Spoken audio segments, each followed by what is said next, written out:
Eh, Buenos días o buenas tardes, según donde se encuentren.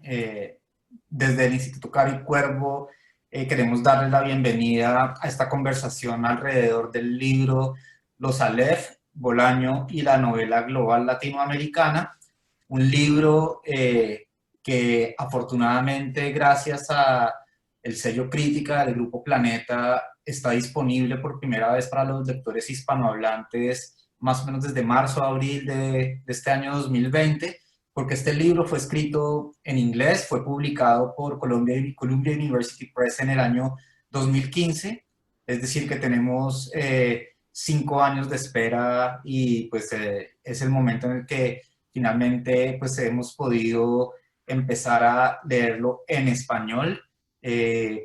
Felicitaciones a Héctor por la publicación de este libro en su traducción al español. Y pues quiero darle las gracias, pues en primer lugar, por supuesto, a Héctor por haber aceptado nuestra invitación a organizar este acto y a nuestros dos invitados, Gesín Müller de la Universidad de Colonia y Eduardo Becerra de la Universidad Autónoma de Madrid, ambos profesores titulares de sus respectivas universidades, eh, grandes conocedores de la literatura latinoamericana. Eduardo, por ejemplo, entre otras cosas, a principios del siglo XXI fue director, coordinador editorial de la línea de literatura hispánica, hispanoamericana de Lengua de Trapo, cuando empezó Lengua de Trapo en su momento, como nos contaba hace un momento también, es además director del máster en edición de la Universidad Autónoma de Madrid, y pues bueno, creo que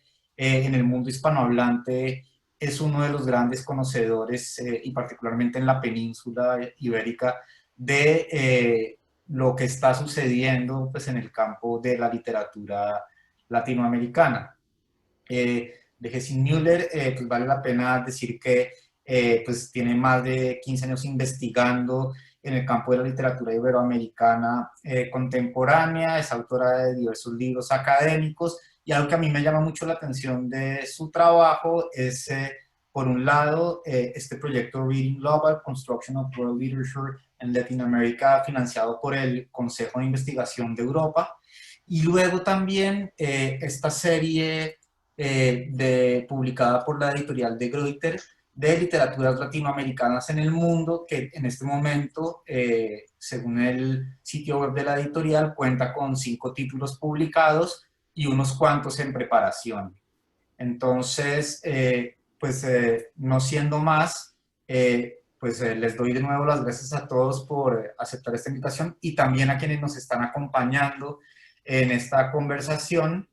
Creo que es un libro el que nos congrega en este momento bastante interesante en la medida en que pone el debate en torno a el lugar que ocupa la literatura latinoamericana en el contexto de la literatura mundial. Creo que el contexto que dibuja Héctor, primero en torno al año 1989, que es el año a partir del cual se publican las obras que él estudia, y luego a partir de lo que ha sucedido entre la publicación del libro en inglés y su traducción al español, sobre todo pues en el continente americano, pues el ascenso de Trump al poder, el fin de ciertos gobiernos de izquierda populistas sobre todo pues en el cono sur, luego también la transición de poder en Cuba, la firma de los acuerdos de paz en Colombia y finalmente las protestas que hubo el año pasado de manera simultánea en algunos países como Chile, Colombia. Creo que es un contexto que nos sitúa bastante bien como punto de partida para esta conversación y para la lectura de los Aleph. Entonces, sin querer extenderme más, pues quisiera dejarle la palabra a nuestros invitados. Muchísimas gracias. Gracias, Martín. Bueno, pues entonces, ¿quién empieza? ¿Quién se anima? Héctor ha dicho que yo empiezo, pero me da igual. Vale, pues arranca tú. Gracias, Martín. Bueno, muchísimas gracias por esta introducción y es un gran gusto para mí de poder estar aquí hoy con ustedes. Bueno, en su libro Los Aleph, Bolaño y la novela global latinoamericana, del que hablaremos hoy, su autor, Héctor Hoyos, emplea el término Aleph que ya conocemos por Borges a modo de concepto clave del emplotment, la narrativación del mundo globalizado. En Borges podemos leer lo siguiente, cito: el diámetro del Aleph sería de 2 o 3 centímetros, pero el espacio cósmico estaba ahí, sin disminución de tamaño. Cada cosa, la luna del espejo, digamos, era infinitas cosas porque yo claramente la veía desde todos los puntos del universo. Vi el populoso mar, vi el alba y la tarde, vi las muchedumbres de América, vi una plateada telaraña en el centro de una negra pirámide. Vi un laberinto roto, era Londres. Vi interminables ojos inmediatos escrutándose en mí como un espejo. Y sentí vértigo y lloré porque mis ojos habían visto ese objeto secreto y conjetural cuyo nombre usurpan los hombres, pero que ningún hombre ha mirado. El inconcebible universo. Fin de cita.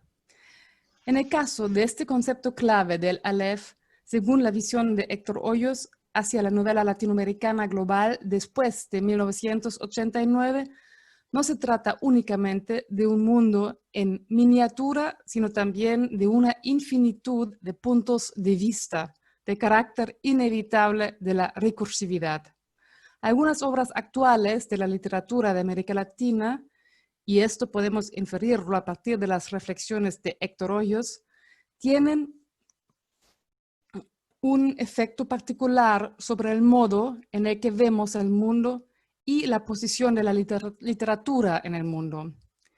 En lo que atañe a las novelas que son objeto de atención para Héctor Hoyos, se trata de obras o de alephs que son relevantes mucho más allá de sus contextos nacionales o latinoamericanos inmediatos y hacen un aporte importante a esas formas de creación artística que calificamos de globales. También porque la manera en que los ofrecen un acceso más profundo a una comprensión del presente globalizado con sus efectos y experiencias tan variadas y ambivalentes.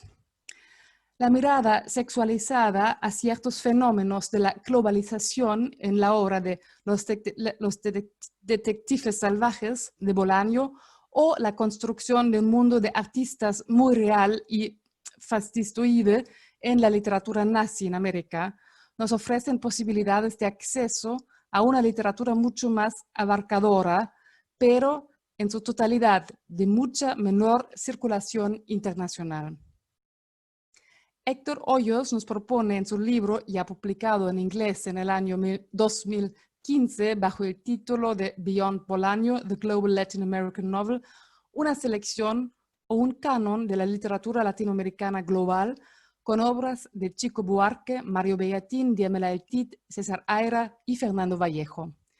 Desde la perspectiva actual, la del año 2020, dicha selección podría ampliarse con otros varios autores y autoras como por ejemplo Valeria Luiselli, Alejandro Zambra, Eduardo Alfón o Samantha Schweblin, un tema que el propio Héctor Hoyos aborda en su prólogo a la edición en español. A partir de esa actualidad y capacidad de ser ampliado, nos habla la solidez de un enfoque investigativo que sabe adentrarse en los procesos de transformación de los órdenes globales desde 1989 y al mismo tiempo apunta a un espacio situado mucho más allá en la medida en que se aparta de las estructuras bipolares y alude al potencial de las dinámicas multipolares. La obra literaria se nos revela así como una representación paradójica del mundo que intenta desestabilizar una conciencia del mundo estructurada bipolarmente y gracias a ello hace visible ante todo las estructuras que se desarrollan en ese contexto. En sus lúcidos análisis, a Héctor Hoyos le interesa, entre otros aspectos, subrayar de qué modo las novelas por él analizadas son a un mismo tiempo latinoamericanas y globales. Pero es preciso en este contexto saber cuál ha sido durante años el campo de tensión que ha impregnado el debate en torno a la literatura mundial desde una perspectiva latinoamericana. Los centros de la institucionalización y canonización de la literatura siguen estando en Europa y en Estados Unidos de América, no en la América Latina.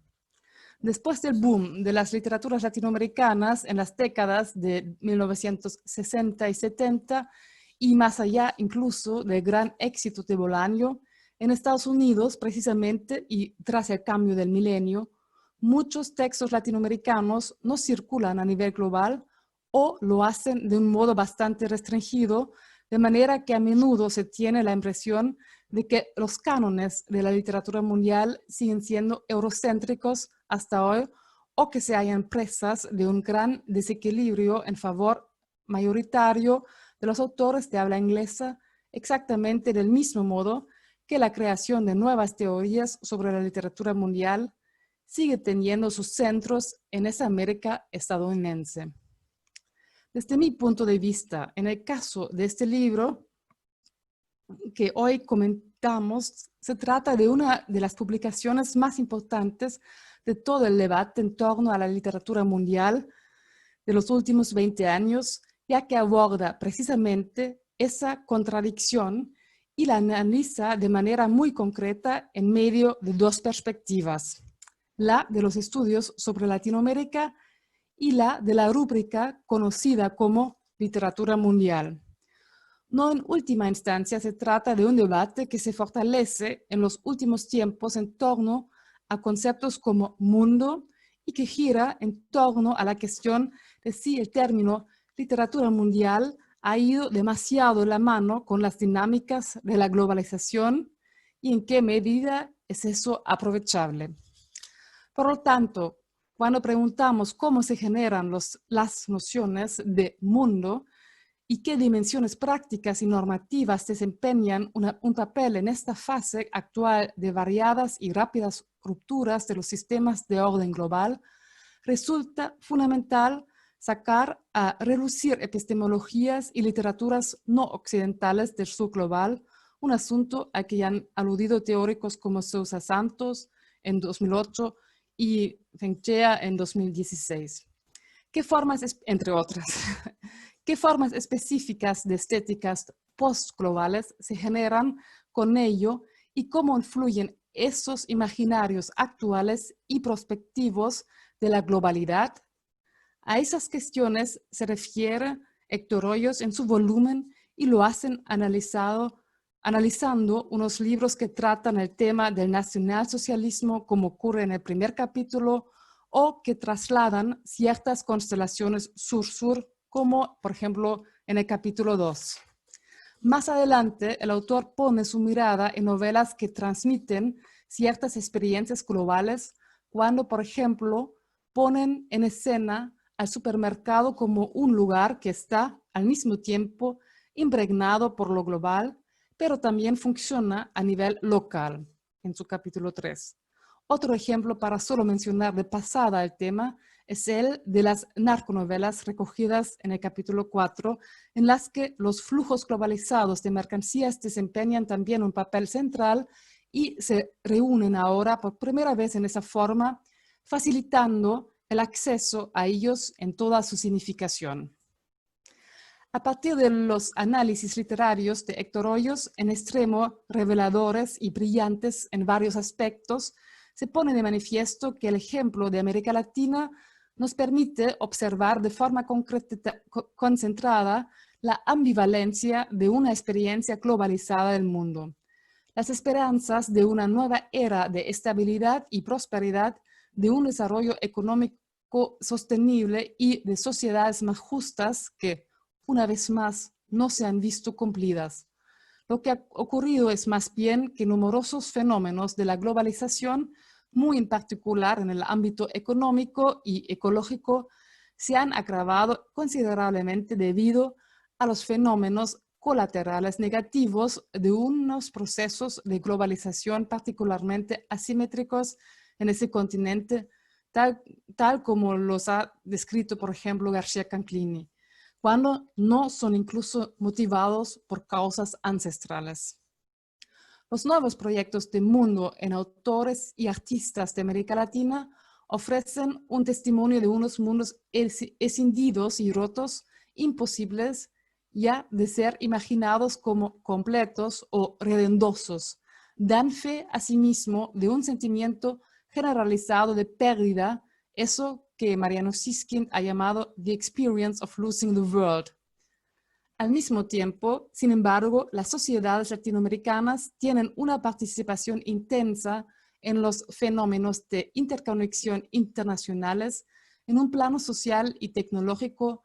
También ahí se van asentando nuevas formas de vida y de consumo globales en el ámbito digital y la experiencia de globalidad y de nuevos fenómenos internos como los migratorios dentro de las propias naciones generan una intensa productividad creativa y cultural. Todos esos efectos complejos y a veces paradójicos de la experiencia globalizada del mundo son tratados y puestos en escena por los textos de las culturas latinoamericanas después de 1989, como nos muestra Héctor Hoyos de un modo impresionante. Y permítanme ahora, para acabar, referirme con mayor detalle a un capítulo que me parece muy característico del pensamiento de Héctor Hoyos. En el capítulo 2, dedicado al músico y autor brasileño Chico Buarque y a su novela Budapest, en la que desempeñan un papel fundamental dos lugares de la supuesta periferia en unos contextos sur-sur, Brasil y Hungría, con lo cual se socavan las rutas habituales del intercambio cultural transnacional en la medida en que los dos escenarios de la novela, Río de Janeiro y Budapest, no caben en nuestra noción como ciudades vinculadas entre sí. Héctor Hoyos, no en última instancia, aborda con ello cuestiones relacionadas con la construcción de la masculinidad y una serie de dilemas relativos a los procesos de identificación personal bajo el signo de las experiencias de la globalización. Como ha hecho en otros capítulos, Héctor Hoyos emplea aquí una vez más y de manera convincente el término de Aleph como concepto clave del employment de experiencias de la globalización estrechamente vinculadas de un modo multidimensional. Y quiero terminar ahora con un muy acertado comentario que mi colega holandés Theo Daen, autor de The Routledge Concise History of World Literature, hizo ya entonces a la edición inglesa de este libro. Para él, la publicación de Hoyos es, cito, una lectura obligada por todos aquellos interesados en el debate actual sobre la literatura mundial. Este libro usa la obra de Roberto Bolaño para explorar lo que la literatura latinoamericana actual puede decirnos sobre las ideologías de lo global. Fin de cita. Necesitamos a las literaturas latinoamericanas para entender esas ideologías y necesitamos, para decirlo de un modo algo patético, el excelente trabajo de Héctor Hoyos para entender la novela latinoamericana global, primero, incluso para conocerla, algo en lo que pienso cuando reflexiono una vez más sobre el título Beyond Bolaño, y reconozco cuán limitado es todavía en algunos contextos el conocimiento de esas literaturas latinoamericanas más allá de unos pocos nombres. Me complace muchísimo que este importante libro se publique ahora en español y encuentre un público que conocerá a muchos de los autores y las obras comentadas, las cuales podrán reencontrar ahora en sus páginas a partir de una perspectiva tan específica y novedosa. Muchas gracias. Gracias, Gesine. Perfecto, sí, muchas gracias. Eduardo, por favor, continúa. Bueno, buenas tardes, buenos días. No sé de cuántas procedencias nos están escuchando ahora.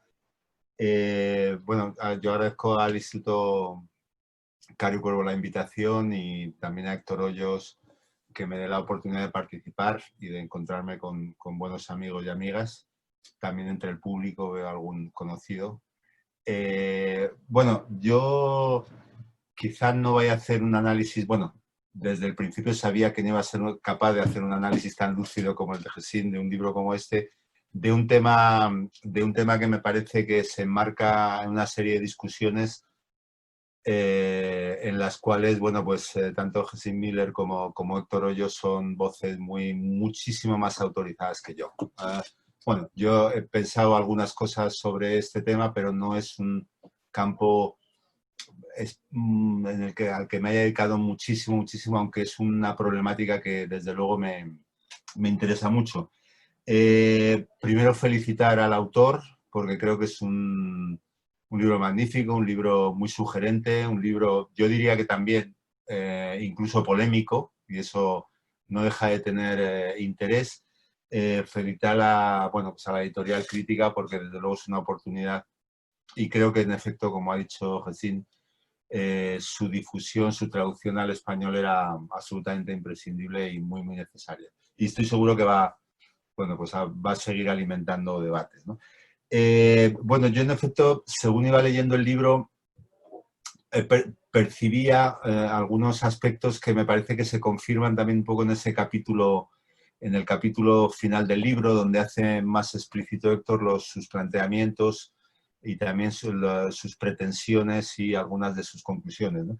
Y me parece que es, bueno, creo que es un libro que introduce ciertas reflexiones para mí también imprescindibles y que comparto muchas de ellas sobre esta problemática de la literatura mundial. Me parece que creo que hay un intento, me parece que también hay una pretensión del hecho de que hablar de novela global quiere mostrar una cierta especificidad o una cierta singularidad dentro del problema de las discusiones de la literatura mundial, ¿no? Me parece, por ejemplo, me parece que hay un cierto cuestionamiento implícito en, bueno, en tal y como se ha venido planteando, sobre todo a partir de un libro como el de Pascal Casanova, la circulación, bueno, el problema de las relaciones entre centros y periferias culturales, ¿no? Se ha dicho mucho y en algún momento alude también Héctor, donde hay una explicación un poco mecanicista, ¿no?, de la circulación y valoración, recepción de los productos culturales a escala mundial en relación con estos con los centros y las periferias. Y bueno, pues me parece que al hilo de esto hay un intento bueno, hay un cierto cuestionamiento de ese hecho que siempre en este tipo de discusiones está ahí, del hecho de que en Latinoamérica y su literatura es siempre más bien objeto y no sujeto de las teorías y de las producciones culturales, ¿no?, en este caso literarias, ¿no? Me parece también, y sobre todo, y este es uno de los aspectos que más me ha interesado el libro y quizás sea sobre el que más voy a volver, me parece que hay también un revolverse o una no aceptación también otro de los grandes tópicos que se generaron al inicio de estas discusiones y que viene de las reflexiones o de los postulados de Moretti, de que hablar de literatura mundial exige o casi obligatoriamente lo que se llamó esa distant reading, ¿no? Y que creo que el libro en su conjunto es la plasmación de que se puede hablar de literatura mundial o de novela global haciendo close reading, ¿no?, haciendo análisis muy sutiles, muy minuciosos de las obras literarias a la hora de articular esos análisis en el marco de las discusiones sobre la literatura mundial, ¿no? Y en ese sentido creo que es un libro que también pone un poco en cuestión, o entre comillas, más que en cuestión, de que las discusiones sobre la literatura mundial no tienen que hablar solo y exclusivamente de las condiciones materiales en la producción y circulación de textos, sino que puede permitir bueno, pues análisis, vamos a llamar internos, intrínsecos, no inmanentes, ¿no?, de las obras literarias, ¿no? Y por último, creo que también, bueno, por último de mi lectura, desde luego es un libro que aporta muchísimos datos y temas para muchas discusiones. Me parece que hay también una cierta puesta en cuestión, o entre comillas, de otra idea que ha atravesado las discusiones sobre la literatura latinoamericana del siglo XX, que tiene que ver con el fin de la idea de la literatura latinoamericana, ¿no? Que creo que es un libro que, digamos, perfila un poco hasta qué punto quizá era una etiqueta un tanto equivocada. Desde luego que es algo que yo comparto. En ese sentido, me parece que hay un desafío al que más o menos que he mencionado antes en uno de los puntos en relación con esta dialéctica entre la close reading y la distant reading, que es algo sobre lo que insiste mucho Héctor, que es la asunción de lo global como forma. Y eso, en cuanto lo leí, me pareció algo realmente, bueno, algo muy, muy atractivo, pero al mismo tiempo me parece un desafío de unas dimensiones también importantes, ¿no? Y sobre esto volveré luego, incluso, bueno, quizás aportando algunas reflexiones más bien para un debate y una polémica que para otra cosa, ¿no? Es decir, lo global como forma con el fin de diseñar un mapa diferente de la narrativa latinoamericana, diferente al que diseña la noción de literatura mundial y de República Mundial de las Letras, donde hay centros, periferias, es decir, todo un mapa muy jerarquizado, ¿no? A la hora de articular el funcionamiento de la literatura en este mapa, ¿no? Es decir, tener en cuenta lo que, usando las palabras del propio Héctor, tener en cuenta narrativas que, dice él, importan más allá de sus contextos nacionales inmediatos y que se exige a sí mismo, un libro que se exige a sí mismo la comprensión de lo global desde las obras mismas. Y también que comparte un objetivo que yo particularmente no sé si es muy desmesurado, ¿no? Que es modelar la literatura mundial según el latinoamericanismo. Ahí eso nos llevaría muy lejos, pero bueno, no está mal asumir, como decía Calvino, solo importa la literatura que asume objetivos desmesurados, ¿no? Pues bueno, la crítica también me parece que eso pone en valor el libro y los planteamientos de Héctor Hoyos, ¿no? Bueno, Gesine Miller ya ha señalado que es y como dice Héctor en el libro, es un primer acercamiento parcial a un proyecto, ¿no? A un proyecto desde luego más ambicioso, basado en unas escalas muy concretas, pero que creo también muy significativas y muy representativas, ¿no? Con, como se ha dicho, Bolaño, Aira, Chico Buarque de Holanda, Fernando Vallejo y Bellatín en primer plano, ¿no? Aunque luego haya referencias a muchos más autores como Volpi, Fuguet y otro, Homero Arigis también, que tiene un papel muy Arigis, que tiene un papel protagónico, y en el centro es un mapa parcial, pero desde luego un mapa lleno de espesor y densidad conceptual que es muy, muy valioso, ¿no? Yo creo que es imposible resumir y transmitir en el poco tiempo que tenemos la cantidad de hallazgos que hay en las interpretaciones. Ha hecho algunos apuntes recién y creo que son análisis que nos llevan por vericuetos a menudo muy, muy sorprendentes, verdaderamente impactantes en algunos casos. Y desde luego llenos de sugerencias que hacen visible la imagen del mundo sobre el que estas narrativas se sustentan y que al mismo tiempo proyectan, ¿no? Es algo que a veces no son nada fáciles las reflexiones y los análisis de Héctor Hoyos, pero al final sí que sabe reflejar, por decirlo de alguna manera, esas imágenes del mundo, ¿no? A través de unas escalas muy, muy específicas, ¿no?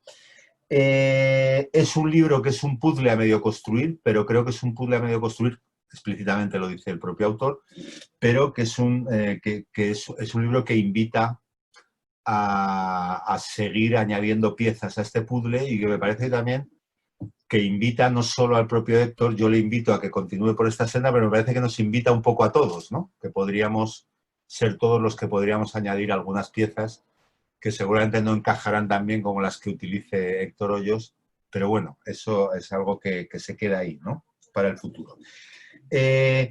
Bueno, como he dicho antes, yo en relación con todo esto tengo algunas observaciones y algunos apuntes que quizá puedan fomentar el diálogo y que tienen que ver con ciertas perspectivas personales sobre este tema. Bueno, yo creo, quizá yo me haga algunas preguntas que para los que os habéis dedicado mucho a este tema y en gran profundidad puedan parecer un poco básicas y quizás un poco anecdóticas y que quizás son preguntas que se hicieron desde al principio de estas discusiones y que ya están superadas. Pero a mí me parece, yo creo que todavía están ahí y que un libro como el de Héctor todavía me hace preguntarme, ¿no? Bueno, me parece que en el libro de Héctor, en las obras que elige y en el modo en que lleva a cabo los análisis, lo global es hablar del mundo. Yo diría que podría definirse así. Lo global, la novela global es una novela que hable del mundo. Un mundo multipolar, como se ha dicho y como titula el último capítulo, es el capítulo mayor de conclusiones, un mundo sin fronteras o con fronteras líquidas, pero que sigue enmarcado, en mi opinión, en regiones culturales y conflictos históricos que en su origen no son solo latinoamericanos. Diría que incluso, si exceptuamos el narcotráfico, no son latinoamericanos en su origen. El nazismo, el supermercado, el narcotráfico, el arte europeo de vanguardia, ¿no? Y en este sentido no es en absoluto un reproche, sino es una impresión de lectura que me apetece transmitir a Héctor, por supuesto, como amigo, como lector y como alguien al que me interesa mucho luego saber su opinión, ¿no?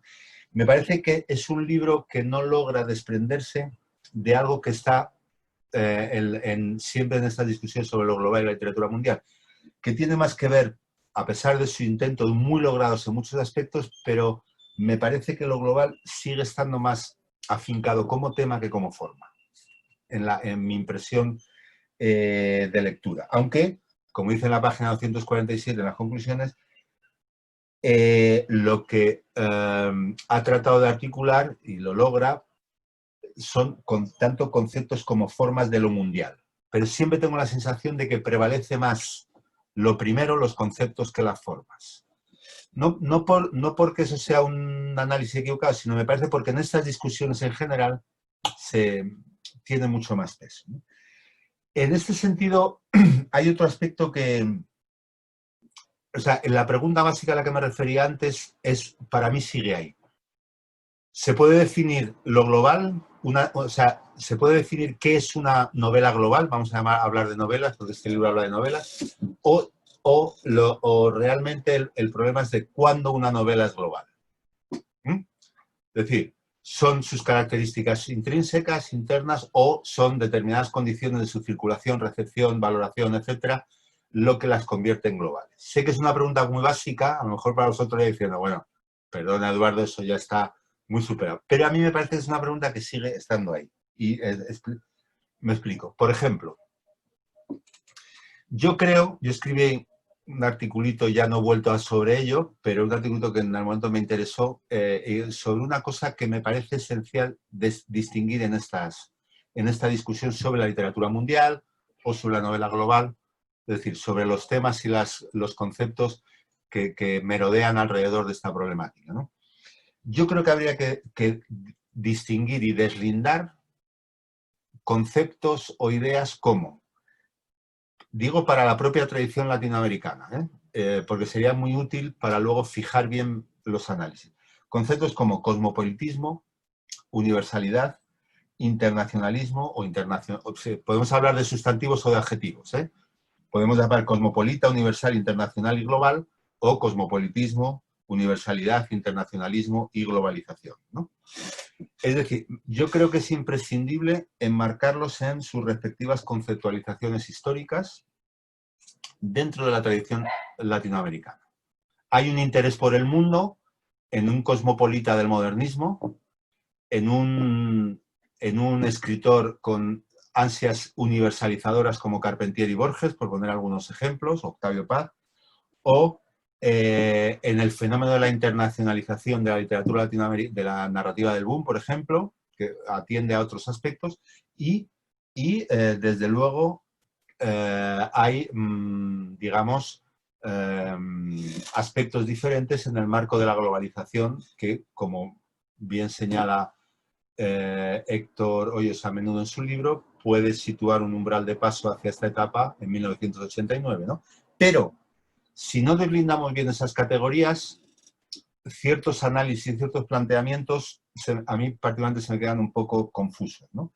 Solo deslindando esto, solo vinculándolo a determinados contextos y situaciones históricas y culturales, me parece que cobran sentido. Solo ahí, si deslindamos, por ejemplo, la globalización de los anhelos de universalidad de otras etapas, sobre todo de la narrativa del boom del medio siglo, donde todos los escritores explícitamente ellos decían que querían ser universales. Eso es algo muy de la crítica también, ¿no? Es algo que comparte, es muy llamativo, la cantidad de veces que se utiliza ese adjetivo, desde la nueva novela hispanoamericana de Fuentes hasta reflexiones de Roabasto de todo tipo. Solo ahí el marcador de 1989 cobra sentido. Por ejemplo, si no lo deslindamos, no contesta a una pregunta como ¿qué diferencia hay en la visión del nazismo en la literatura nazi en América y en Busca de Klingsor, por ejemplo, respecto a la elaboración, el tratamiento del nazismo en una novela como Respiración Artificial? Que yo creo que son distintas, pero me parece que es importante tener en cuenta esos cuestionamientos. En esta duda que me sigue suscitando de las dificultades de articular lo global como en relación con sus formas, con la forma, como señala Héctor Hoyos, para mí,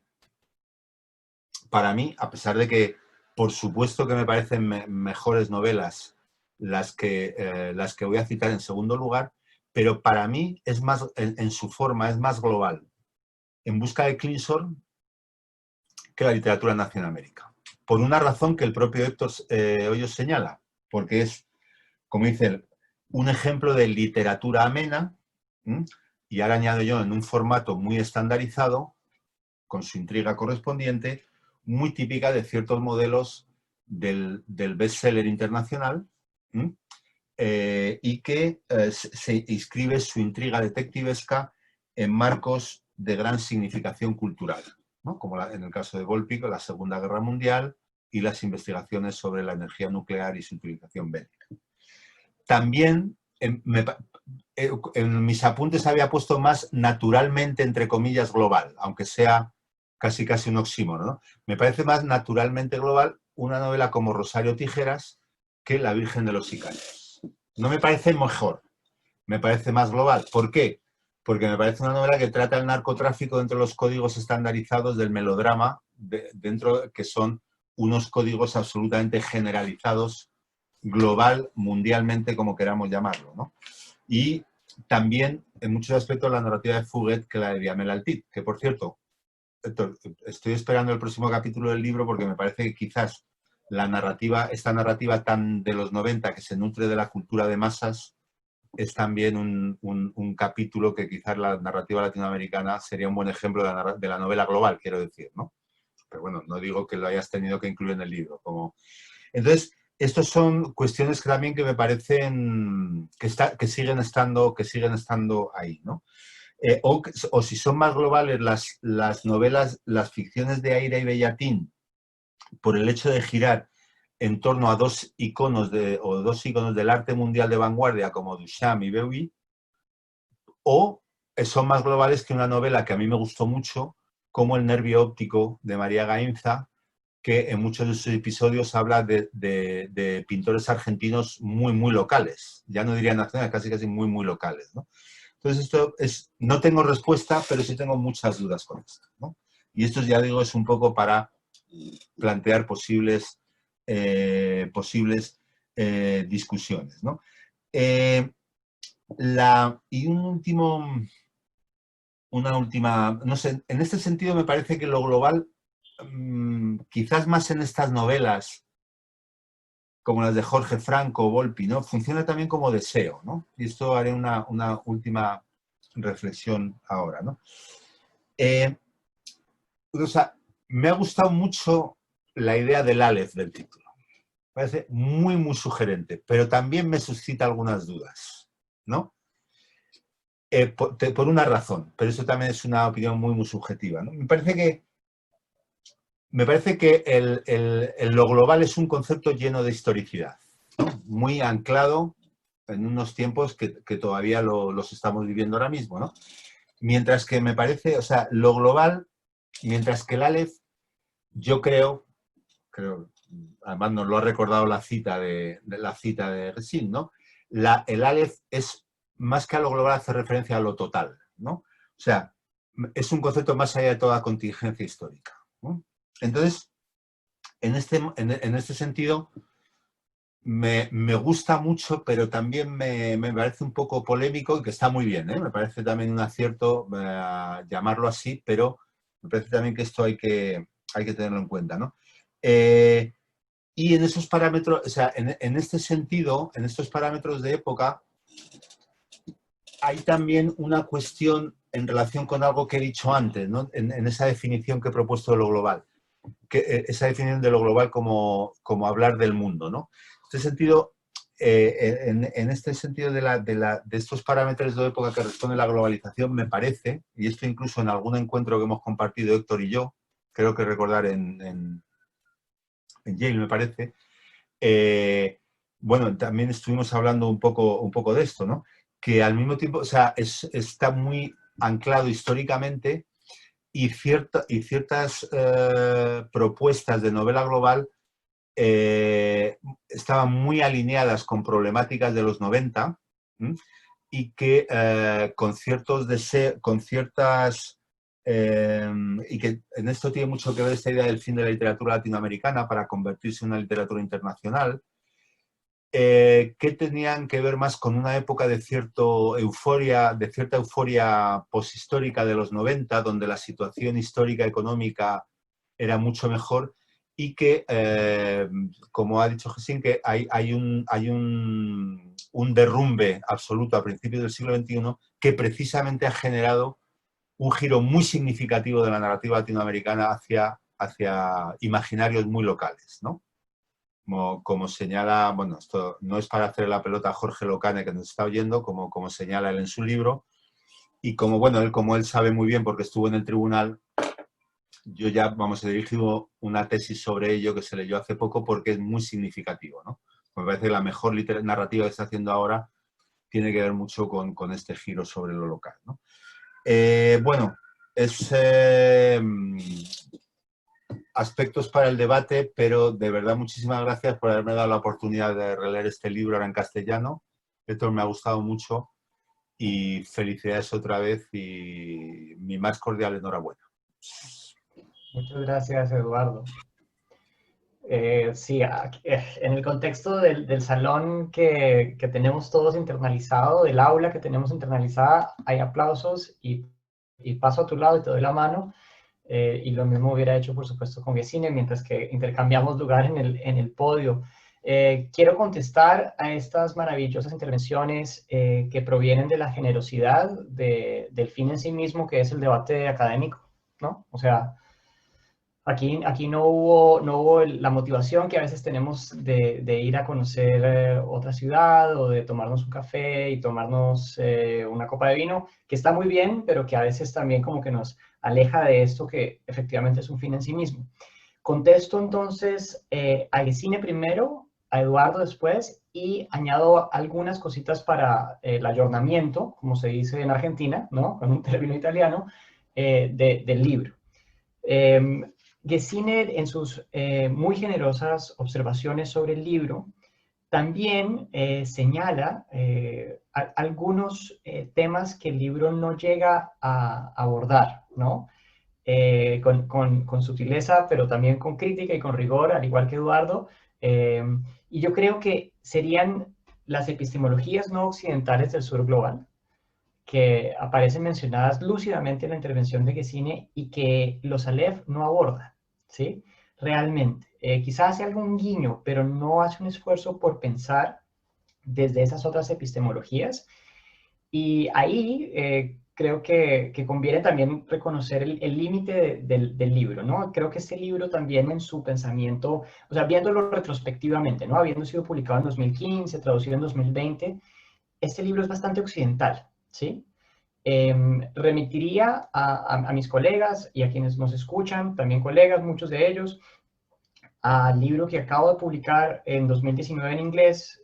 Vamos a ver cuándo se puede traducir al castellano, que se llama Things with a History, que también piensa la globalización en una perspectiva materialista, fijándose en los objetos, y que tiene un capítulo en particular de la obra de la gran poeta, escritora boliviana Blanca Viethuter, que piensa desde una epistemología andina la tierra, ¿sí? La tierra, es decir, la Pachamama. Entonces, creo que tiene que nos recuerdas, ¿no? Este otro aspecto que no está en este libro, que es muy importante y el cual he desarrollado en este otro libro y los invitaría mucho a mirarlo cuando les sea posible. También Gesine menciona de un colega muy querido que nos ha acompañado en muchos de estos encuentros, Mariano Siskind, esa idea de the experience of losing the world, la experiencia de perder el mundo como un fenómeno temático y formal, ¿no? Recordando también esa dicotomía de la que nos habla Eduardo, que se presenta en la literatura mundial actual. Aquí en los Aleph y en las novelas que considera los Aleph, hay pérdidas de mundo, pero no creo que sea una dimensión tan central. Ahora, yo discrepo un poco con Mariano de la centralidad que él le da a la experiencia, digamos, del apocalipsis, por lo menos hasta marzo de 2020. En marzo de 2020 para acá, releemos lo que escribió Mariano y de repente tiene como otra valencia. Entonces, bueno, eso simplemente un par de reacciones rápidas para no alargarme mucho de algunos de los temas que nos propone Gesine Müller. Eduardo, del los dos, muchas gracias nuevamente por la intervención, por la lectura aguda, y quiero hablar sobre las dos preguntas así principales, ¿no? ¿Cuándo una novela es global, ¿no? Es una pregunta que sigue siendo importante, que los debates de literatura mundial no van a resolver, ¿no? Es una pregunta que genera. Y tú proponías también, de acuerdo a la manera como abordas la pregunta, deslindar cosas como cosmopolitismo, universalidad, internacionalismo y globalización, ¿sí? Ahora, yo pienso que ahí de pronto no compartimos el mismo marco. ¿Por qué? Porque de donde, digamos, con quien tengo más afinidad a la hora de pensar la forma es con Theodor Adorno. Y Adorno considera que las contradicciones de la sociedad están de manera inmanente en la forma literaria, y su ejemplo va a ser Beckett, ¿no? Y el fin de partida para hablar de la Guerra Fría, que temáticamente no tiene que ver con la Guerra Fría, no hay cohetes, no hay, no sé, banderas rojas con hoces y esvásticas, ¿no? Y banderas rojas con blanco con estrellitas, ¿no? Pero él ve que en la forma de fin de partida, él también como intérprete un poco hace una cierta violencia en el texto, pero también revela cómo esa contradicción de la totalidad del mundo de la Guerra Fría está en Beckett. Y yo, de manera a veces explícita, a veces menos, quise hacer algo parecido, ¿sí? En ese sentido, algunos de los textos sí tratan, como dices tú, del mundo, y otros no. Por ejemplo, lo de Belatín, aunque tiene una intertextualidad con Alemania y los Andes, que es bastante insólita, como que no apunta a un mundo, y sin embargo, en la violencia benigna, si se puede decir tal cosa, que como intérprete le hago a ese texto, trato de revelar cómo esa contradicción está a nivel de la forma. También por eso el deslinde me parece un poco menos deseable, puesto que el cosmopolitismo me interesa menos que la cosmopolítica, ¿sí? Y la cosmopolítica es un escenario de contienda, de contradicción, y me interesaba mostrar cómo esas novelas las ponen de relieve. Mi problema con la obra de Jorge Volpi, estos años de la obra de Jorge Volpi, a quien aprecio muchísimo como persona, como amigo, como autor, es que resuelve el problema, ¿sí? Que no lo presenta como problema, sino que lo resuelve, que busca agotarlo. Entonces, claro, uno sí podría decir que temáticamente Klingsor es más global que la literatura nazi en América, pero creo que no pasa, no un baremo necesariamente de calidad. Esta discusión no me siento tan a gusto teniéndola, y además creo que le pertenece mejor a otros sectores de la crítica literaria y de la edición, sino que no pasa el baremo de extender el carácter de evento de la literatura, ¿no? Y es una cita de Whitehead, ¿no? To extend the eventfulness of literature, extender el carácter de evento de la literatura. Y esa potencialidad, que puede tener que ver con perfección formal o no, como queramos verla, pues la veo en Bolaño, la veo en La Virgen de los Sicarios, más que en Rosario Tijeras. Rosario Tijeras, ahí sí, bueno, y aprecio también a Jorge Franco, lo conozco muy poco, pero Rosario Tijeras es cualquier novela de femme fatale desplazada al contexto del sicariato. Entonces, ese aspecto formulaico me parece que reduce el evento, que termina siendo algo que podemos leer gratamente y identificar efectivamente una serie de tropos de la globalización, pero sin llevarnos a pensar el mundo de una manera distinta, que creo que sí Vallejo nos está interpelando constantemente. Y paso, en el par de minutos que me quedan para dejar espacio a la discusión y para no prolongarnos mucho en Zoom, a comentar un par de cositas del libro desde la perspectiva de lo que está pasando hoy. Vemos que la novela latinoamericana global sigue pensando en la experiencia contemporánea, ahora que vivimos el evento virus y nos despertamos del sueño de la integración global y se revelan las condiciones de base. Entonces, a nivel cultural de este intercambio que estamos teniendo, estamos muy conectados, pero la verdad, nuestras vulnerabilidades están sujetas a gobernanzas, como se está diciendo ahora en castellano, ¿no? Governmentality, gobernanzas locales, condiciones de base, desigualdad social que impulsa a la gente a tener que salir más a la calle porque no tiene alternativa de cuidarse en casa, como nosotros felizmente tenemos. Y entonces el sueño la ideología de la globalización se está evaporando, nos estamos despertando, y creo que es hora de volver a estas novelas que piensan, por ejemplo, fenómenos como la sincronización y la asincronía, de la cual ahora se estructuran pues nuestros días, ¿no? Estaba releyendo un momento en el capítulo sobre historia del arte, en donde me sorprendió que aparece una reflexión sobre justamente asincronía. Dice, existe una asincronía constitutiva de parte de Belatín al dirigirse a Boyce desde el presente, pero esta mirada retrospectiva no podría darse sin la simultaneidad relativamente a lo que solía ser la norma en décadas anteriores entre los creadores latinoamericanos y la metrópolis. En otras palabras, Belatín habla desde una época en la cual personas semejantes a Boyce y el arte conceptual en general, junto con muchos otros productos culturales que se originan, en su mayor parte, en el primer mundo, están de alguna forma disponibles para una base más amplia de latinoamericanos, ¿no?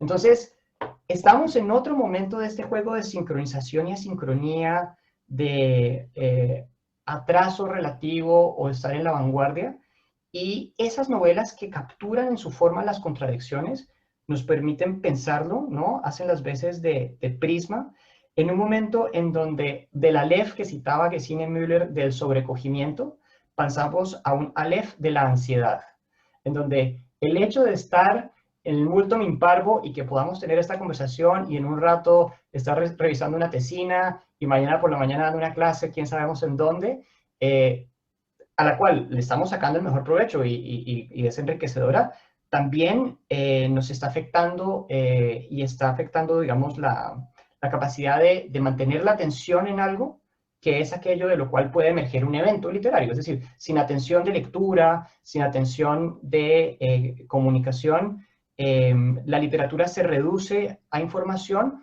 o a entretenimiento a la Netflix. Esto me parece fascinante, de pensar cómo en este momento de vulnerabilidad que compartimos todos, lo que está ocupando nuestra atención y nos está tratando de dar solaz es esta plataforma, ¿no?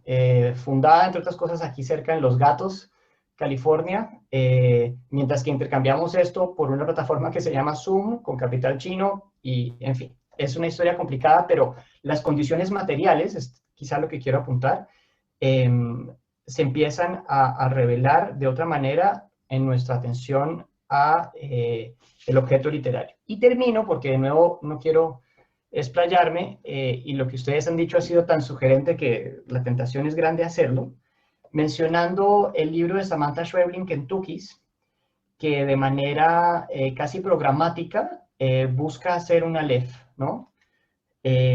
Y hay dos momentos aquí que me parecen muy interesantes, en donde hay unas pantallitas que están sujetas a unos animales, como unas mascotas, que se distribuyen alrededor del mundo, y las personas se comunican mal, ¿no? Y de manera como unidireccional a través de esas pantallas y estos juguetes en distintas partes del mundo. Entonces, vamos a tener una escena en donde una persona que maneja un Kentucky desde Guatemala se libera, ¿sí? Toma control de ese aparato y trata de entender dónde está. Dice, Marvin oyó entrar otro mensaje a su casilla. Era una confirmación del ingreso al Club de Liberación. Aquí estás ahora, decía más abajo, con un link a Google Maps. Estaba en la calle Preste van Zweien 39 de Königsweg. Königsweg, ¿dónde quedaría eso? Abrió un mapa en la tablet y lo localizó. Era lo más al norte que se podía estar en Europa. Estaba rodeado de nieve, ¿no? Y esto es este guatemalteco que se encuentra de repente en Escandinavia, y más adelante en la novela, simplemente para ver estas contradicciones y cómo sigue generando sentido algunos de los planteamientos que trato de abordar en este libro, vamos a ver un joven de Zagreb, ¿sí? En Croacia, que se despierta en un Kentucky y no sabe dónde está. Lo que ve es una niña que está asustada, aterrada, dice, flaca y ojerosa, buscaba desesperada en los cajones y parecía cuidarse de no hacer ningún ruido. Las paredes eran de cemento y las sábanas, negras y rosas, parecían de algún material sintético y barato. Es decir, es una escena terrible de abducción, de secuestro. Ese tema, pues, tan perturbador, del que 2666 también está, por supuesto, hecho. Y tratan de mal comunicarse a través del Kentucky y aparece un nombre, Surumu. Nicolina lo googleó, descartó algunos resultados y después gritó, es un pueblo, Surumu es un estado de Roraima, está en Brasil. Lo localiza enseguida en la frontera con Venezuela, ¿no? Y la liberación a través de la tecnología termina siendo como otro intento de liberar a alguien propiamente secuestrado. En fin, son algunas observaciones a modo de agradecimiento con ustedes por sus intervenciones, respondiendo a sus observaciones y también tratando, como les decía, de ayornar el libro. Lo abrimos, si les parece, a conversación entre nosotros, a preguntas que puedan llegar del público, y tratemos de no pasarnos, no sé, de unos 10, 15 minutos para que todos podamos estirar las piernas y estar en el mundo real. Perfecto. ¿Quién se anima a continuar con la conversación? Tenemos preguntas. Vale, pues no sé si Eduardo o Gesín tienen algo que comentar en relación con lo que ha respondido Héctor a sus intervenciones. De momento no tenemos preguntas ni comentarios del público, así que podemos continuar en esta dirección. ¿Alguien cree? También bienvenido. Ah, sí, hay una pregunta. Wow, es que esto, vemos una manita virtual. Estos Kentuckys, Dios mío. La pregunta es de Mary. Voy a ver si Mary puede hablar ahora, incluso. Sí, hola. Hola. Buenas tardes en Cali, 1 de la tarde en Cali, Colombia. O sea, yo compré Héctor Hoyos, pues yo vi este libro en la Librería Nacional de Unicentro de Cali, me llamó la atención por Bolaño. Bolaño es un escritor sobre el cual tengo muchas preguntas, pero me gusta mucho, especialmente para mí fue maravilloso leer Los Detectives Salvajes y así lo haya sufrido mucho, 2666 o 2666, ¿no? Entonces, pues compré el libro por eso. Yo soy profesora en una escuela de una licenciatura en literatura en la Universidad del Valle, pero yo lo que hago especialmente es formar en la era pedagógica a futuros docentes. Soy formadora de formadores. Entonces, ahí va mi pregunta. Yo no he leído todo tu libro, porque tu libro no hay que leerlo, hay que estudiarlo y subrayarlo, y bueno, voy por el principio, me ha parecido muy sugerente, a pesar de que yo me he dedicado todo este tiempo a cuestiones pedagógicas y a didácticas de la literatura. A mí me parece que los autores que tú citas aquí, conozco algunos, por ejemplo, yo estoy en este momento encantada con la obra de Valeria Luiselli.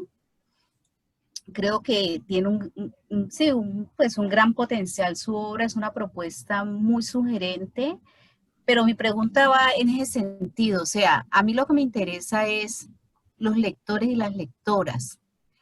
Leer a Bolaño es difícil, o sea, es un poco mi pregunta, es lo que me interesa. Por ahí yo he leído que ahora hay más escritores que lectores, ¿sí? Porque pues el mundo nos permite eso. Entonces, es eso lo que, es un autor complejo, Valeria Luiselli también una escritora compleja, pero yo creo que tiene un gran potencial y tiene mucho que decirle, especialmente a los jóvenes. Entonces, por ahí, el próximo año, pues voy a hacer un proyecto de investigación un poco en eso, ¿no? Yo no lo quiero llamar pedagógico, pero sí de alguna manera.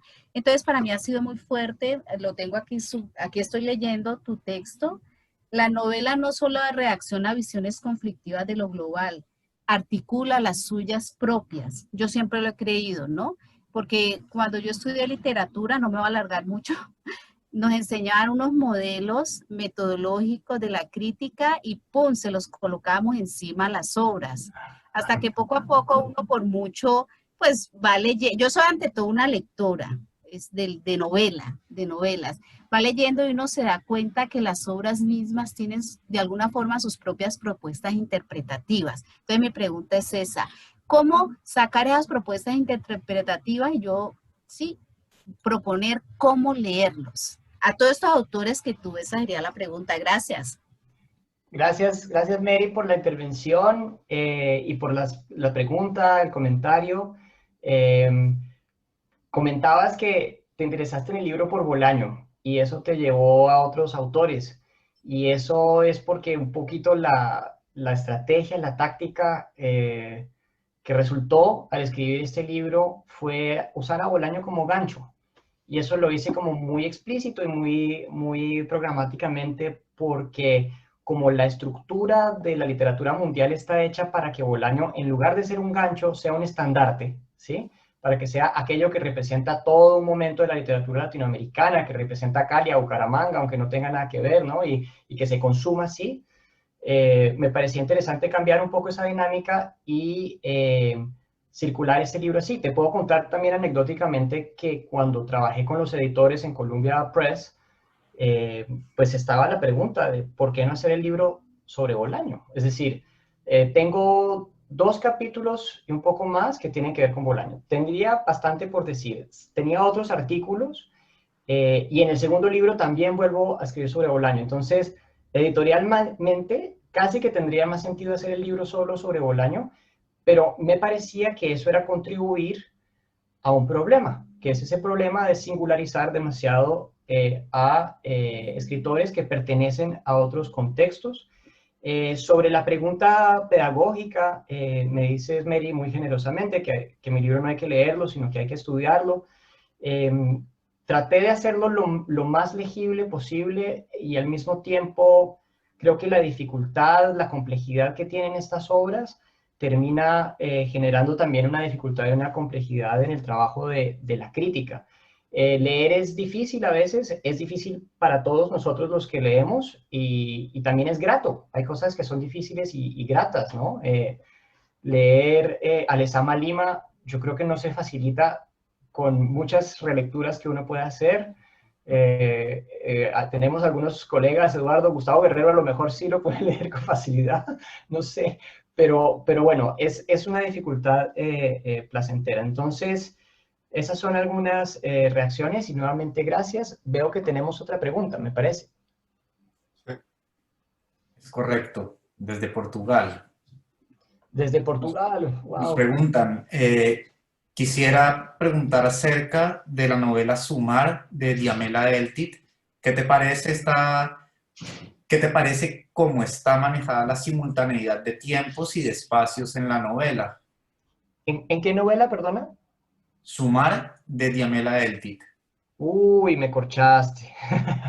Corcharse dice en Colombia para, eso es un localismo, hay veces, para cuando le hacen a uno una pregunta para la cual uno no tiene respuesta. Entonces, no me he leído Sumar, así que no voy a improvisar.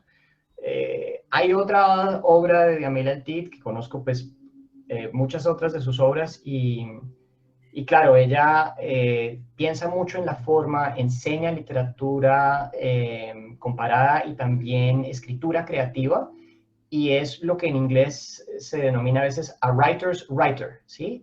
Es una escritora que le fascina a otros escritores porque les invita a explorar todas las posibilidades que puede dar una novela. Así que me encantaría dar una mejor respuesta, pero más bien me pones una tarea de buscar, sumar, leerla y entenderla. Muchas gracias. Y una pregunta de Eduardo, no sé desde dónde, que pregunta cómo se vinculan Bolaño, Fouquet, Joyce y Beckett en la novela Total. Bien, me das una oportunidad, Eduardo, de hablar sobre totalidad. Y esto se relaciona con la pregunta de Eduardo Becerra. Yo pienso que la globalización es un momento en donde la totalidad se encuentra con el planeta. Es decir, en la tradición de la teoría crítica, del pensamiento, digamos, de izquierda o marxista, de la crítica literaria, no tanto un pensamiento político de intervención en el mundo, sino un pensamiento, digamos, inspirado por el marxismo dentro de la crítica literaria, el concepto de totalidad era muy importante, ¿sí? La totalidad de qué? De las relaciones sociales y de los modos de producción y de cómo en su interacción forjan una ideología. Bien, pero esa teoría no estaba pensada con la realidad del mundo después de 1989, en donde aquello que es sujeto de ser una totalidad es el mundo, ¿sí? El planeta. Entonces, me he dado cuenta poco releyendo que algo que no supe decir en estas palabras, pero que creo que hace el libro, es contar la historia de cómo la totalidad se encuentra con el planeta y cuáles son esas novelas que nos pueden hablar de ese encuentro, ¿sí? Lo interesante de pensar en totalidad en ese sentido es que hay desbalances de poder, hay injusticia también. El libro pues trata sobre muchas injusticias, no solo dentro de la crítica literaria, sino dentro de los fenómenos que desencadenan la propia globalización. Entonces, volviendo a la pregunta, con Joyce realmente no tendría mucho por decir, pero sí creo que la manera como leemos a Beckett, como Theodor Adorno en particular lee a Beckett, nos permite entender esa problemática de la totalidad que está en Bolaño o en Fouquet. En Fouquet, a pesar suyo, Eduardo, Gesine de distintas maneras hablaban de que en el libro hay algunas ideas polémicas y eso puede tener que ver, por ejemplo, con el giro político de Borges, como tratar de leer en el Aleph también una contradicción política, que eso no le hubiera gustado a Borges, pero la culpa es suya porque le da por poner a Londres en una telaraña en una esquina de una casa de Buenos Aires, una casa que se está cayendo. Entonces, si eso no es un gesto político, ¿no? Entonces, ¿qué es, no? ¿Qué vendría siendo? Y creo que No sé si tenemos otra pregunta, Martín, tú que estás viendo, o Daniel. También preguntas bienvenidas de Martín, de Daniel, ¿no? Por favor.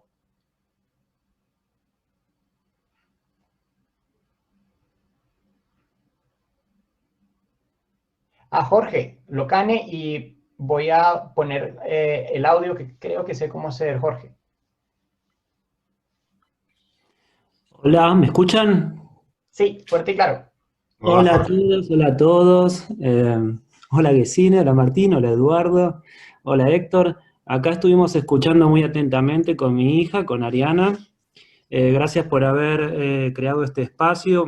Es un placer reencontrarme con ustedes. Bueno, podría hacer, no sé, varios comentarios, preguntas al respecto. Es un tema que me estimula mucho, por supuesto, y también es un libro que me estimula mucho. Me voy a quedar solo con dos cosas. Quería hacer un comentario, más bien en referencia a tu intervención, Eduardo, eh, sobre mi libro, digamos, la publicidad ya la hiciste, o sea, así que voy a dejar eso de lado, y no es exactamente sobre mi último libro, sino sobre el anterior. Hay una reseña de Camilo Malagón sobre mi libro, pero donde básicamente habla sobre el libro de Héctor, cuando todavía era Beyond Bolaño, donde hace varios paralelismos.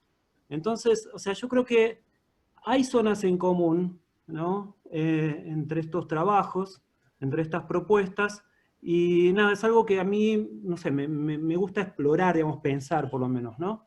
Entonces, bueno, nada, solo un comentario al respecto.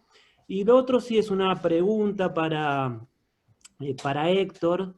Eh, Porque bueno, tu libro está más bien centrado en la novela global, que bueno, es algo más específico dentro del debate sobre literatura mundial, ¿no? A mí me interesa la poesía, y en mi libro le dedico un capítulo a la poesía. Entonces, y sé que para vos, Héctor, no pasa desapercibido, porque en algún momento escribiste bueno, entraste una contribución para uno de los libros que salieron del proyecto Reading Global, dedicado a Tomás Carrasquilla, si no recuerdo mal, ¿no? A León de Grey, pero sí, sí, A León sí. de Grape. Eh, y esto yo lo pienso desde el concepto de sinécdoque, con el que trabajás vos, y esta idea de que a través de Bolaño se explica Latinoamérica, se explica el todo, ¿no? O sea, a través de la parte se explica el todo. Y también entiendo que pasa algo similar entre los géneros, ¿no? O sea, con la novela se explica la literatura latinoamericana. Y creo que la poesía es un género que si bien no tiene espacio en el mercado internacional, no es visible, etcétera, es un género muy vivo en América Latina, que por lo menos en términos antropológicos, sociales, es interesante tenerlo en cuenta. Entonces, no sé, por ahí me quería preguntarte, Héctor, si en tus ideas la poesía ocupa algún espacio, si la poesía, digamos, se lo puede pensar desde otro lugar. La poesía tiene recursos como para pensar el mundo, ¿no? Tal cual como vos lo planteás, o crear una idea de mundo, ¿no? Y con esto saltearse la mediación del mercado, la cuestión material, que a mí me interesa particularmente, ¿sí? Bueno, esa era la pregunta. Gracias. Gracias. Y para quienes no reconozcan el nombre, Jorge Locane, académico argentino, formado en Alemania, residente en Escandinavia, creo, En Noruega. en Noruega, y un gran interlocutor. Efectivamente, sus libros han sido compañeros de viaje. Esta es una gran pregunta, Jorge. Efectivamente, la poesía merece más y mejor atención.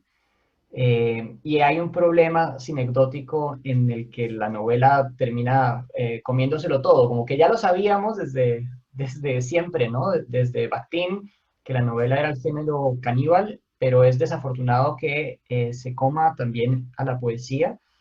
De hecho, un evento, ¿no? Hablando de ese evento literario que me parece organizaste tú o coorganizaste, fue una lectura de Washington Cucurto en Berlín en traducción, ¿no?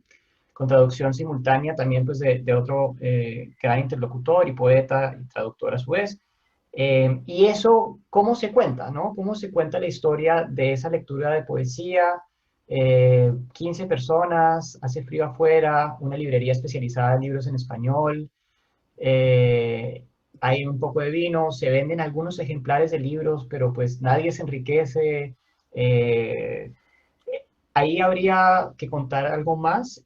En el texto al que aludes, para un libro que también editó el profesor Müller, me ocupo de León de Greiff, que es un gran poeta colombiano, y trato de hacer veladamente, eso no lo cité, ahora ya les puedo contar, una inversión del argumento de Rafael Gutiérrez Girardot, que era un gran filólogo, crítico literario boyacense, que hizo su carrera en Bonn, en Alemania, cuando Bonn era la capital, ¿no? Y Gutiérrez Girardot propone, defiende la idea de que León de Greiff es justamente universal, ¿no? Que León de Greiff es algo que cualquier persona que se interese en la poesía debería estar leyendo a León de Greiff. Y a mí me parece que no, que León de Greiff es más bien como parroquial y que hay algo de encontrar valor en lo parroquial. Entonces, pues no es que yo sea un abanderado de lo universal ni de lo global, me interesa es como la dialéctica, la tensión, la contradicción entre estos ámbitos, y sería interesante pensar más, simplemente diría eso a tu invitación, Jorge, la poesía desde su autonomía, que efectivamente a veces es mayor a la de la novela, pero por lo mismo su circulación es más difícil, ¿sí? Como que la autonomía tiene un costo, también la heteronomía, el transar con los poderes, permite la divulgación en una manera que la autonomía no. Y lo último que diría al respecto es que otro género que merece la pena pensar es el del cuento, porque el cuento iberoamericano está vivo.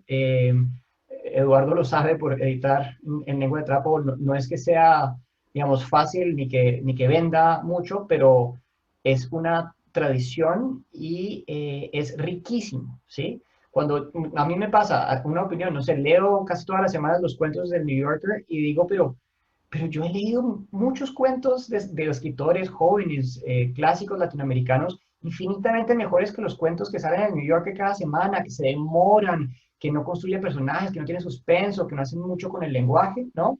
Me va a tocar editar esta parte. Eh, y en América Latina hay infinidad de cuentistas que hacen un trabajo muy cuidadoso y que no tienen ese tipo de reconocimiento de un gran medio como el New Yorker, ni agente literario, ni ferias, ni giras, como cualquier persona que publica en el New Yorker, ¿sí? Entonces, en fin, Jorge, quería reaccionar, terminé haciendo una digresión, pero te agradezco nuevamente por la pregunta. Yo quisiera hacerles a ustedes tres una pregunta muy pequeñita, y es que aprovechando que por las circunstancias en las que estamos hoy en día, este encuentro está teniendo lugar desde distintos lugares del mundo, es decir, no estamos congregados en un espacio físico, sino en una plataforma de capital chino, como mencionaba Héctor hace un rato. Quisiera que cada uno me contara allí donde están ustedes, en California, en Madrid, en Colonia, cómo perciben la atención que está recibiendo hoy en día la literatura latinoamericana, tanto la narrativa como la poesía e incluso el ensayo. No sé si pueden dar una respuesta breve a esta pequeña pregunta. No te oímos, Eduardo. Bueno, o sea, bueno, en España me parece que la narrativa latinoamericana vive un momento, me parece, como una cierta normalización. Eso puede ser una ventaja, pero puede ser también una desventaja, ¿no? Porque, bueno, pues un criterio de mercado que puede ser muy discutible siempre ha sido la idea de una cierta excepcionalidad, que en sus peores momentos se llamaba exotismo, una cuestión, bueno, pues esto, digamos, una recepción que subrayaba la singularidad, la excepcionalidad dentro de estándares, vamos a decir, españoles, por decirlo así, ¿no? Pero eso, digamos que no despierta o no provoca como reacciones como antaño, incluso podríamos decir hasta en los 90, que hacía mucho tiempo que no aparecían por el panorama editorial español nombres nuevos, pero al mismo tiempo me parece que cada vez una de las razones de esta normalización también es que si en los 90 empezaron a apostar solo unos pocos sellos por volver a difundir nombres latinoamericanos, ahora me parece que la incorporación en los catálogos se realiza con fluidez, con una cierta continuidad, etcétera, ¿no? Entonces, incluso hay, no sé, hay, por ejemplo, un sello en relación con la difusión de la narrativa latinoamericana que me interesa mucho, es Periférica, porque ha logrado, digamos, incorporar y hacer autores de su propio sello a, bueno, autores que a mí me parece de lo más interesante que hay, ¿no? Como Yuri Herrera, como Juan Cárdenas de Colombia, que me parece un narrador muy interesante, etc. Eso lo definiría a grandísimos rasgos así, ¿no? Y una sensación que tengo, pero ahí Héctor es más, hablará con mucha más propiedad que yo, pero me parece muy sintomático, me parece que el mercado norteamericano empieza a ser un polo de atracción muy, muy potente para los autores latinoamericanos. Y que la correa de transmisión que era España antes, me parece que se está cambiando por Estados Unidos en buena medida, ¿no? El premio Book Prizer, la repercusión de Luiselli publicando antes en inglés, el premio que cito, creo que se llama Book Prizer, ¿no? Es que no, ahora que fueron finalistas Samantha Schweblin y Gabriela Cabezón Cámara, está el papel, bueno, Juan Gabriel Vázquez anteriormente, etcétera. Yo creo que se está girando un poco en el polo de repercusión internacional. Me parece que si siempre funcionó, incluso un poco en los 90 España también todavía, como en los 60, ahora creo que se está cambiando a Estados Unidos. Una sensación. Gesín. Gracias por esa pregunta importante. Bueno, claro que Alemania es en ese sentido un país muy distinto en comparación con España y también en comparación con Estados Unidos. Yo diría que la literatura latinoamericana vive también cierta normalidad, aunque es otra normalidad que la mencionada de Eduardo en España, en los últimos 15 años, diría yo. Claro que no hay ese gran éxito de los años 60, 70, incluso 80, pero el fin de la literatura latinoamericana que ha sido proclamado en cuanto al gran éxito, hablando en esos criterios ahora, eso es claro que no existe un fin. Es como la literatura latinoamericana sobrevive y sobrevive bien, diría yo, pero siempre hay una gran competencia de literaturas de otras regiones y el público alemán, todavía hay un gran porcentaje de público lector alemán que busca cierto exotismo. Eso no se puede negar. Bueno, claro que no hablo de todos, no hablo del mini porcentaje de los académicos, pero les gusta el realismo mágico a lo García Márquez o incluso a Isabel Allende, todavía siguen existiendo esos topos de la literatura latinoamericana. Pero autoras como Samantha Schweblin, ya mencionada, también tienen mucho éxito ahora, están en editoriales grandes, entonces sí hay una continuidad, pero siempre hay que luchar. Claro. Y como decía Eduardo, sí, Estados Unidos se está convirtiendo en un polo y también tiene que ver con el tamaño del mercado. Entonces, por ejemplo, Tomás González ahora lo están editando en inglés en Archipelago Books en Brooklyn, que es una casa editorial chica, pero por el tamaño del mercado, eso es un evento. Cuando compró New Directions los derechos de los cuentos reunidos de Aira y los sacó como The Musical Brain, eso catapultó a Aira a nivel mundial, incluso a pesar suyo, porque él como que no se veía a sí mismo como un escritor exitoso. Entonces, sí, Estados Unidos es un sitio en donde están pasando cosas. Yo vi a Juan Gabriel Vázquez dando un tour aquí en Oakland, que lo traía su editorial. Entonces estaba en una librería con unas pocas personas leyendo en inglés, de la traducción que hizo alguien más, de su obra, hablando sobre, creo que eran los huesos de Jorge Eliezer Gaitán, algo así, un tema recontra colombiano. Pero lo que hay es mucha dispersión también. Entonces, como que yo tengo la sensación, no sé qué cine, Eduardo, de que a veces uno, cuando podía ir a una librería, encontraba una cantidad de libros que en la portada, en la chaqueta, decían la nueva sensación de la literatura latinoamericana, o el referente después de Bolaño, o después de García Márquez, o más allá de realismo mágico, y que es un gesto como compulsivo, que siempre va a haber alguno, ¿no? Al comienzo le tocaba a Fresán, él era como el que tenía esa franjita roja, y después a alguien más le va a tocar. Perfecto. Bueno, pues yo creo que es el momento de cerrar esta conversación. Yo quiero de nuevo decirle a Héctor que muchas gracias por propiciar este encuentro.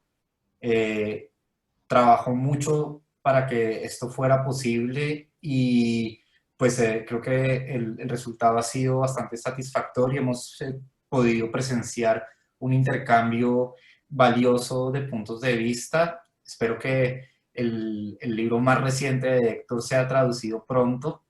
Y quiero también darle las gracias, por supuesto, a Gesine y a Eduardo por aceptar esta invitación en estas condiciones actuales. Y pues a mí me encantaría que este encuentro se repitiera en algún momento presencialmente, bien sea aquí en Madrid, en Bogotá o donde pudiéramos, y que pudiéramos volver sobre esto, porque creo que los planteamientos que desarrolla Héctor en los Aleph dan mucho de sí. Y bueno, pues creo que también esto seguirá evolucionando y seguirá dando de qué hablar. Y gracias también, por supuesto, a quienes nos acompañaron desde el público. Y pues seguiremos programando charlas y conversaciones, así que les pedimos que estén pendientes y espero pues que sigamos teniendo la posibilidad de colaborar más pronto que tarde. Muchísimas gracias.